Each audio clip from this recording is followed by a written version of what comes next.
हमको एक्शन बोलना। मित्रों नमस्कार, कैसे हैं आप सब लोग? उम्मीद करता हूँ अच्छे होंगे। तो आज ट्रिपल जी की इस क्लास में हम लोग पहला टॉपिक यानी पहला लेसन पढ़ेंगे और इस लेसन के अंतर्गत पहली आर्टिकल जो है वो कंप्यूटर के विषय में है। उसमें आपको यह जानना है कि कंप्यूटर क्या होता है, कंप्यूटर के कौन से गुण होते हैं, कंप्यूटर का विकास कैसे हुआ है, कंप्यूटर की कौन कौन सी पीढ़ियाँ हैं, उनमें कौन कौन सी तकनीक का उपयोग हुआ करता था। इन सब चीज़ों को हमें यहाँ पे जानना और समझना है। तो सबसे पहले समझ लेते हैं इस वाले वर्ड के बारे में, कंप्यूटर। आप सभी को ये जो कंप्यूटर शब्द है ये आया है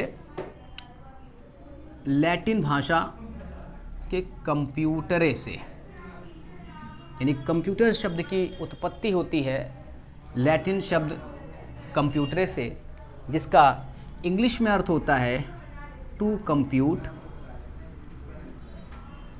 और टू कैलकुलेट, मतलब गणना करना।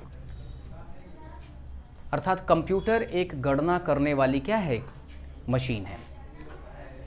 तो थोड़ा सा कुछ बातें और समझ लेते हैं कि कंप्यूटर की एक परिभाषा अगर हम इसको देना चाहें, सिर्फ इतने से बात नहीं बनेगी। कंप्यूटर एक गणना करने वाली मशीन है, थोड़ी सी और इसकी विशेषता को जानते और समझते हैं तो कुछ आपको बेसिक टर्म्स पहले पढ़ने पड़ेंगे। जैसे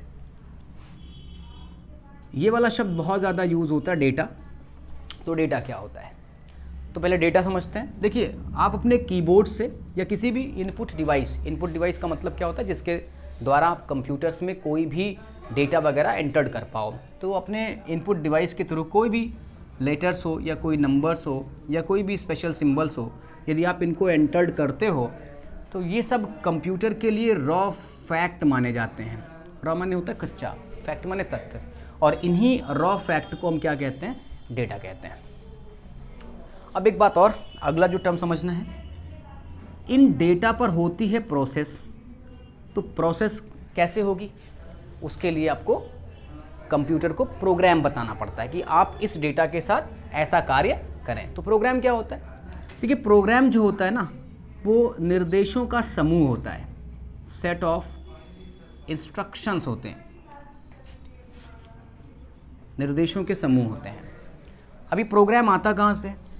प्रोग्राम्स बनाए जाते हैं, इनके लिए आपको प्रोग्रामिंग लैंग्वेज सीखनी पड़ेगी, तब जा कर के आप कंप्यूटर के लिए प्रोग्राम लिख पाएंगे। प्रोग्रामिंग लैंग्वेज जैसे कि C++, C#, ऐसे बहुत सारी कंप्यूटर में लैंग्वेज हैं। चैप्टर में जब हम आगे की तरफ बढ़ेंगे तब आपको मैं कंप्यूटर प्रोग्रामिंग लैंग्वेज की एक ब्रीफ हिस्ट्री आपके सामने रखूँगा, जिससे आपको पता चलेगा कि कंप्यूटर की कौन सी भाषा होती है, कितने प्रकार की होती हैं, और आज के समय में कौन कौन सी लैंग्वेजेस कंप्यूटर के प्रोग्राम को लिखने के लिए की जा रही है। ठीक है, तो डेटा समझ गए और प्रोग्राम समझ गए। तीसरा जो यहाँ पे वर्क होता है वो होता है प्रोसेस का। देखिए, जब कंप्यूटर को डेटा और प्रोग्राम पता चल जाता है तो उन्हें वह क्या करता है, प्रोसेस करता है। प्रोसेस करने का मतलब क्या होता है, कैलकुलेशंस होता है, यानी गणना करनी होती है।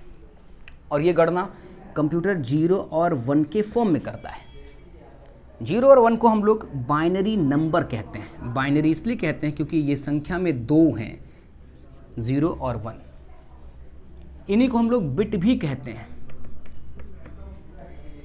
0 और 1 का मतलब भी आप समझ लीजिए। 0 का मतलब होता है करंट की उपस्थिति नहीं है, और 1 का अर्थ होता है करंट की मौजूदगी या उपस्थिति। जब आप परिपथ यानी सर्किट्स के अंदर धारा का प्रवाह करेंगे तो किसी बिंदु पर यदि करंट नहीं मिल रहा है तो उसको 0 से एक्सप्रेस करते हैं, और अगर मिल रहा है तो उसको 1 से करते हैं। आप इसको जस्ट लाइक अपनी स्विच समझ लीजिए, जो आपकी बल्ब जलाने वाली स्विच होती है, ऑन करने वाली। तो अगर ऑन होता है तो 1 है, और अगर ऑफ है तो वो 0 होता है।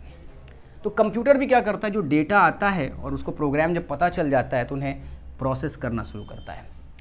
जब प्रोसेस आपका ख़त्म हो जाता है तो आपको रिजल्ट मिल जाता है, जिसको हम लोग आउटपुट कहते हैं। अब इन सारे टर्म्स को मिला करके हम थोड़ा सा कंप्यूटर को बताने की कोशिश करेंगे कि कंप्यूटर क्या है। देखिए, हमने पहले कहा कि कंप्यूटर शब्द की उत्पत्ति यहाँ से हुई है, लैटिन वर्ड कंप्यूटर से, जिसका मतलब होता है गणना करना। इसलिए सामान्यतः हमने कहा कि कंप्यूटर एक गणना करने वाली मशीन होती है। कंप्यूटर करता क्या है कि सबसे पहले यूजर से डाटा एक्सेप्ट करता है।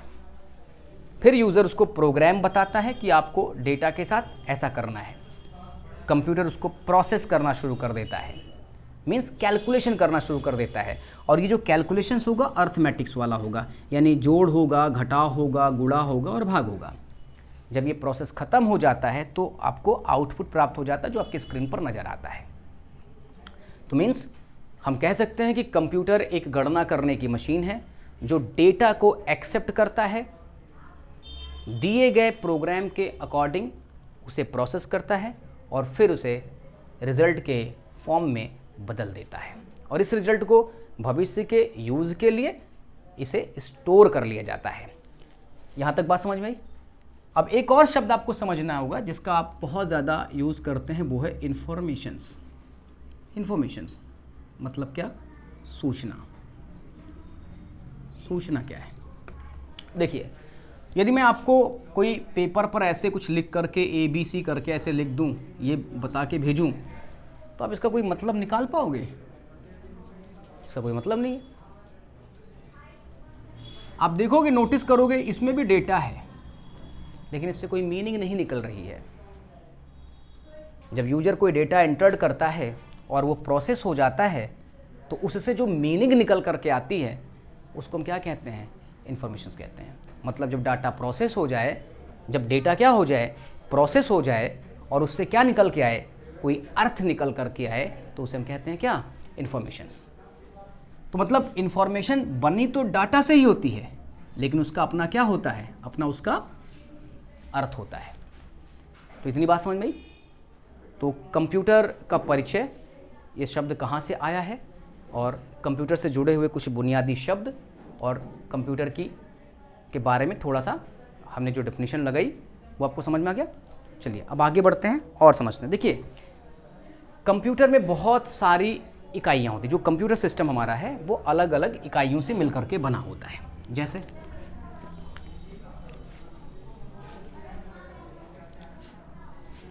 मैं इसको 4 भागों में रखता हूँ। मैं ये कहता हूँ कि कंप्यूटर में कई इकाइयाँ होती हैं जिनमें से एक है इनपुट यूनिट। दूसरी कौन सी होती है? स्टोरेज यूनिट, जो डेटा को संग्रहित करेगा। तीसरी है प्रोसेस यूनिट और चौथी रहेगी आउटपुट यूनिट। आप सब लोगों ने अपने डेस्कटॉप को देखा होगा, उसमें ये मॉनिटर लगा होता है, इधर कीबोर्ड होता है, यहाँ आपका CPU होता है और ये माउस होता है। इधर हमने एक प्रिंटर का फिगर बना दिया है। तो मैं अगर इसमें से कहूँ कि इस पूरे सिस्टम्स में जो भी हमारे हार्डवेयर्स लगे हुए हैं, ये सारे हार्डवेयर कौन किस तरह का वर्क करता है और किसे किस इकाई में रखना है, तो उसके लिए थोड़ा सा समझिएगा। इनपुट यूनिट, इसके थ्रू कंप्यूटर में हम डेटा को क्या करते हैं? एंटर कराते हैं। और इस इकाई के अंतर्गत जो आपकी इक्विपमेंट आती हैं, जो आपके हार्डवेयर आते हैं, उसमें होता है कीबोर्ड, माउस। सामान्यता में बात कर रहा हूँ, इससे ज़्यादा और भी स्कैनर्स हैं।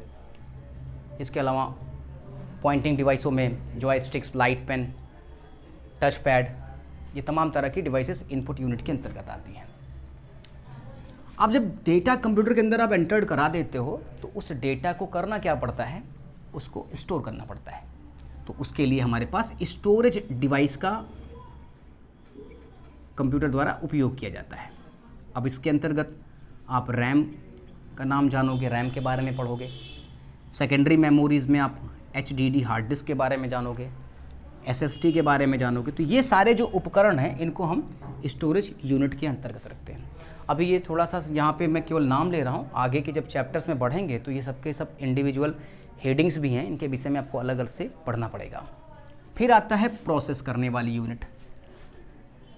सर्वाधिक महत्वपूर्ण यूनिट होती है कंप्यूटर्स की, जिसका काम गणना करने का और होता है। और इसमें आप CPU का नाम समझते होंगे, पर मैं अगर हार्डवेयर की बात करूं तो इसमें आता है माइक्रो प्रोसेसर, जिसका काम होता है डेटा को प्रोसेस करने का। और आउटपुट यूनिट की बात करते हैं तो जो भी डेटा प्रोसेस होगा आपको रिजल्ट देखना होगा तो सॉफ्ट कॉपी में दिखाई पड़ेगा ये रिजल्ट मॉनिटर पर, और हार्ड कॉपी पर आपको दिखाई पड़ेगा प्रिंटर पर। तो कुल मिलाकर के कंप्यूटर में होती हैं 4 इकाई, इनपुट, स्टोरेज, प्रोसेस और कौन सी, आउटपुट यूनिट। यहाँ तक बात समझ में आई।